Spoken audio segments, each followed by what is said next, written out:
The proposal summary.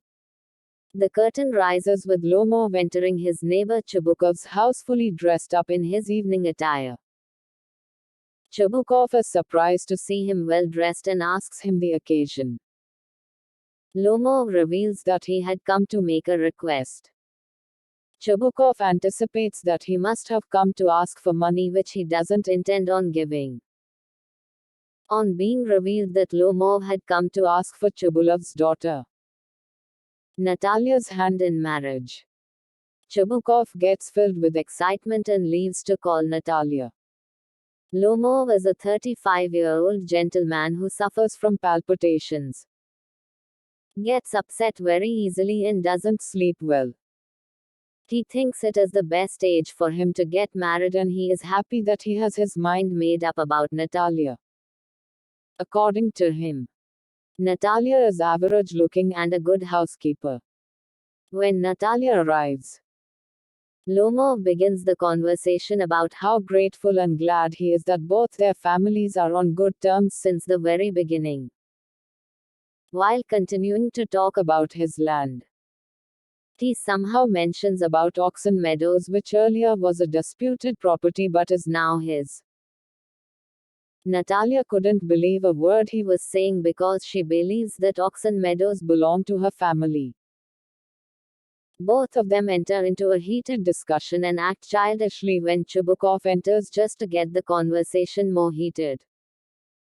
They shout and scream while Lomov suffers from extreme pounding of the heart, a side pull and a numb foot.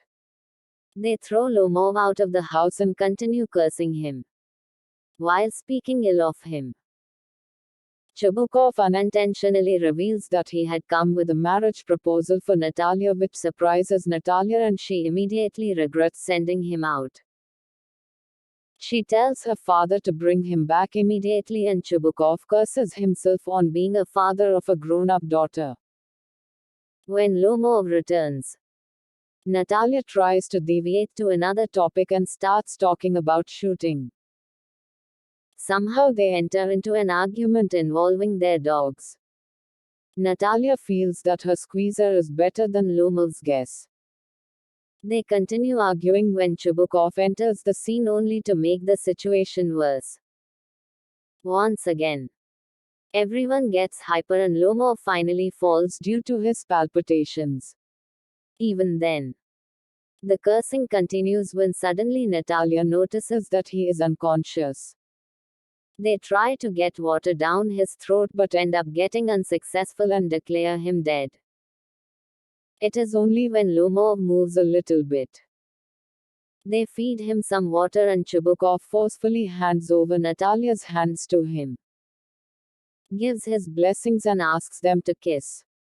Lomov, still not fully conscious, doesn't understand what is going on. When he finally comes to his senses, he expresses his excitement and kisses Natalia's hands. Natalia, being childish as she is, manipulates him into accepting that squeezer is better than guess, but Lomov, being adamant as he is, refuses to accept it. Thus, once again, the quarreling continues.